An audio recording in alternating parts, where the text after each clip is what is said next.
اللہ سبحانہ و تعالیٰ نے ہمارے جسم میں جو میزان قائم کیا وہ میزان قائم کیسے رہے گا؟ وہ کون سی ہدایات ہیں جن ہدایات پر عمل کر کے ہم اس میزان کو برقرار رکھ سکتے ہیں؟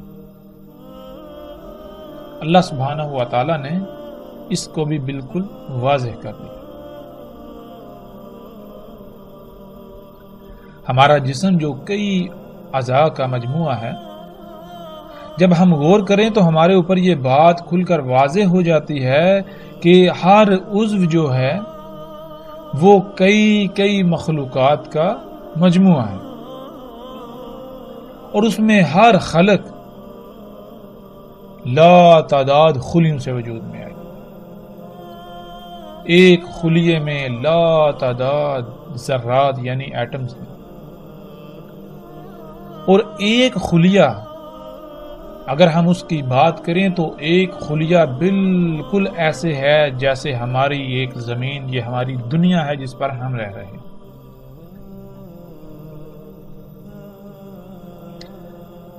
ہمارے ایک خلیے کے اندر پوری ایک ایسی دنیا آباد ہے جس دنیا میں ہم رہ رہے ہیں۔ ہمارے ایک خلیے کے اندر لا تعداد مخلوقات ہیں، فیکٹریاں، کارخانے، صفائی کا نظام، ٹرانسپورٹ کا نظام، ایک انتہائی عجیب و غریب پیچیدہ ترین نظام ہے، پیچیدہ ترین دنیا ہے، اور اس دنیا کا نظام تب تک ٹھیک سے چلے گا جب تک اس دنیا کو جو اس کی ضروریات ہیں وہ خالق کی ہدایات کے مطابق فراہم کی جائیں گی۔ ان ضروریات کی مقدار کیا ہوگی، ان ضروریات کا معیار کیا ہوگا، اس کا بھی علم صرف اور صرف اسی ہی کو ہو سکتا ہے جو اس دنیا کا خالق ہے، اور اس دنیا کا خالق اللہ سبحانہ و تعالی کی ذات ہے۔ ایک خلیہ ناظرین جس کا حجم کیا ہے، اس کا اندازہ آپ یوں لگا سکتے ہیں کہ اگر 10 لاکھ خلیے ایک مقام پر رکھے جائیں تو وہ صرف اور صرف اتنی جگہ گھیریں گے جتنی کی ایک باریک سے باریک تر سوئی کی نوک ہوتی ہے۔ اس سے آپ اندازہ لگا سکتے ہیں کہ ایک خلیے کا حجم کیا ہے، کتنا چھوٹا ہے جسے انسانی آنکھ نہیں دیکھ سکتی۔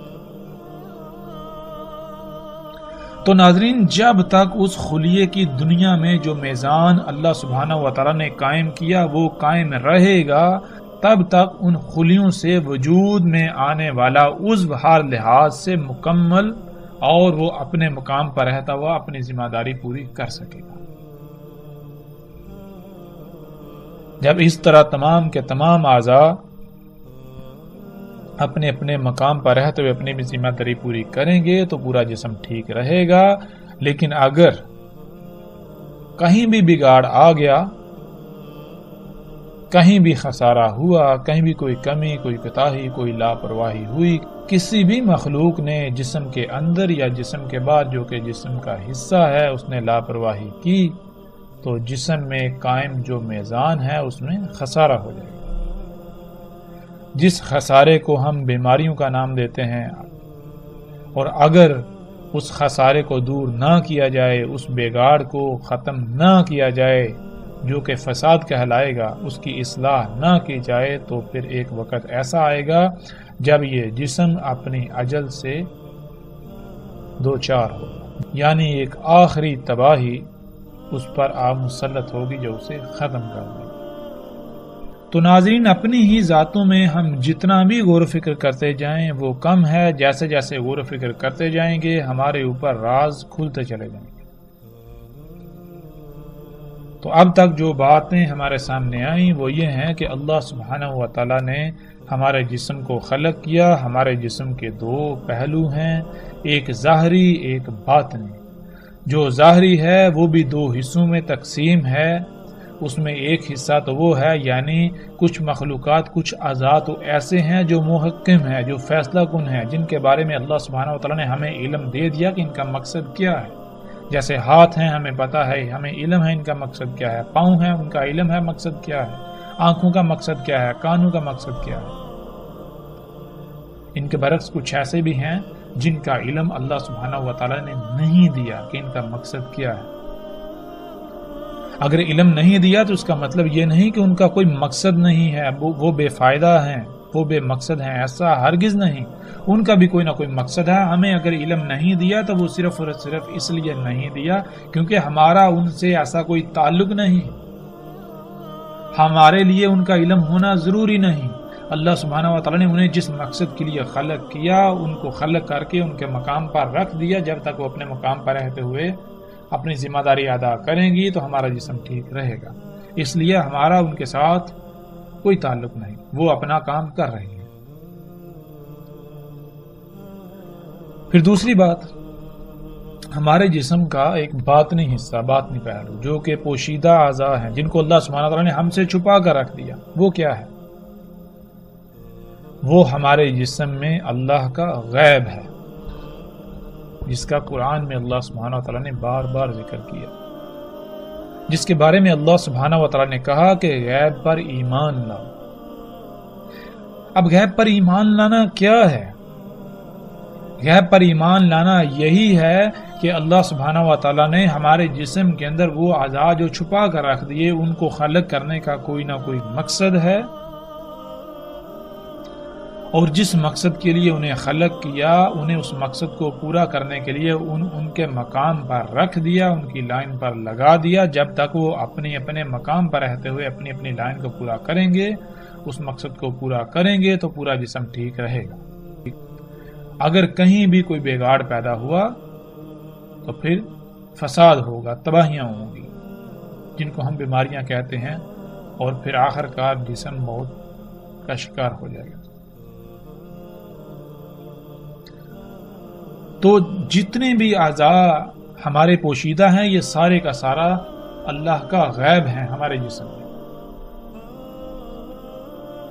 یہ ہے ایمان لانا کہ اگر ہماری ان تک رسائی ہو جائے تو ہم ان کے ساتھ کسی قسم کی کوئی چھیڑ چھاڑ نہیں کریں گے، ہم ان کے ساتھ کسی قسم کا کوئی پنگا نہیں لیں گے۔ کیوں؟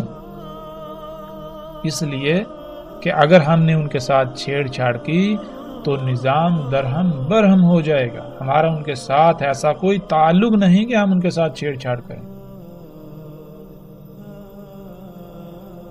یہ ہے غیب پر ایمان لانا۔ پھر مزید اگر ہم غور و فکر کریں ناظرین، اگر جسم سے خون نکال لیا جائے تو کیا ہوگا؟ جسم کانپ اٹھے گا۔ جسم سے جو اللہ تعالیٰ نے جو غیب جو رکھا، جو اعضاء چھپا کر رکھ دیے، جو اللہ تعالیٰ کا غیب ہے ہمارے جسم میں، اگر اس میں سے کوئی بھی چیز نکال لی جائے گی تو کیا ہوگا؟ اس عضو کی، اس شے کی ذمہ داری کی نوعیت کے اعتبار سے جسم کا نقصان الگ کرنے کا جواب۔ اس جسم پر اللہ سبحانہ و تعالیٰ نے ہمیں اختیار دیا ہے۔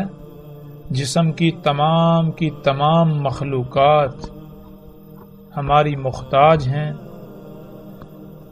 ہم چاہیں تو جسم کو حلال طیب فراہم کریں، خالق کی ہدایات کے مطابق ان کی ضروریات مہیا کریں، اور اگر ہم چاہیں تو خالق کی ہدایات کو یکسر نظر انداز کرتے ہوئے اپنی مرضی کے مطابق اس جسم میں جو جی میں آئے انڈے لیں اور جسم میں تمام مخلوقات کے حقوق کو غصب کریں۔ بالکل یہی مثال اس دنیا کی ہے، آسمانوں کی ہے، زمین کی ہے، ان کے درمیان جتنے بھی مخلوقات ہیں ان کی ہیں۔ جیسے اس جسم میں تمام کی تمام مخلوقات ہماری محتاج ہیں، اس جسم پر اللہ سبحانہ و تعالیٰ نے ہمیں اختیار دیا، بالکل اسی طرح اس زمین کی، اس آسمان اور زمین کے درمیان جتنی بھی مخلوقات ہیں یہ تمام کی تمام ہماری محتاج ہیں۔ ان کا اختیار اللہ سبحانہ و تعالیٰ نے انسان کو دیا، اور اللہ سبحانہ و تعالیٰ نے بالکل واضح کر دیا کہ اگر تم صرف اور صرف میری ہی غلامی کرو گے تو کائنات کا نظام بالکل ٹھیک رہے گا، کائنات میں کوئی فساد نہیں ہوگا، کوئی بھی خرابی نہیں ہوگی۔